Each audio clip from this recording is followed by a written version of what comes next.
Clockmaker's Daughter. Part 2. The Bell Tower's Secret. A Lunar Loops Fairytale Act. The Bell That Rang. Twice years passed, and the village around the crooked bell tower carried on. Children played in the square. Merchants peddled their wares. Time ticked forward, forgetful and unbothered, all except for one. Dorian, now older and hollow-eyed, still wandered the village streets by day and sat beneath the tower each night. Always waiting. Always whispering her name. Most dismissed him as a ghost in a man's skin. But one girl listened. Her name was Wren. A baker's daughter with a mind full of dreams and a pocket full of gears she'd find in alleyways and broken watches. She had heard Dorian's stories since she was a child. About a girl who shimmered like a reflection. A clock that could keep someone remembered. And a tower that rang only once when time tore open. One moonless night, Wren followed the sound of ticking no one else seemed to hear, up crumbling stairs, through the hollow bones of the bell tower, until she found something strange. A second clock. Old, covered in dust, half buried beneath floorboards and ivy, but still ticking. Act 2. The memory mechanism. Wren returned night after night. She cleaned the gears, oiled the hinges, and studied its strange glass face, foggy like the breath of a ghost.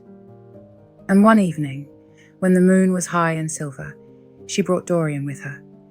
His hands trembled as he touched the machine. "This wasn't here before," he whispered. But something deep in his chest stirred, an echo of a name, a scent of rain, the touch of a hand he once held. Elira. Wren, ever clever, noticed something. The second clock was different. It didn't wind time forward. It stored it, a vessel for moments lost, a trap for memory. With enough power, maybe even a way back. They repaired the mechanism together, found scraps of her voice buried in the gears, whispers and fragments. "Remember me?" At midnight, they turned the key, and the bell rang again. ACT3, the hour that was stolen. Light spilled from the tower, pale and rippling. Time hiccuped. The streets below went still, and from the misted glass of the second clock, a shape began to form. Elira. Not quite as she was, but not gone. Her eyes opened slowly, heavy with distance. Her voice a flicker. "Dorian." He stepped forward, tears bright as stars. "I kept you," he said. "I found the pieces." She reached out, but her hand passed through his chest like smoke. The memory wasn't whole. "I'm not real," she said. "I'm what remains." Dorian looked to Wren, desperate. "Can we fix it?" But Wren shook her head. "Not unless we trade time." Elira's gaze turned to Dorian. "If you give your years, I can take your place." He smiled. "I've already lived in a world without you. I'd rather not live at all." He placed his palm on the glass. The gears turned. And Elira stepped through. Epilogue. The Keeper of Time.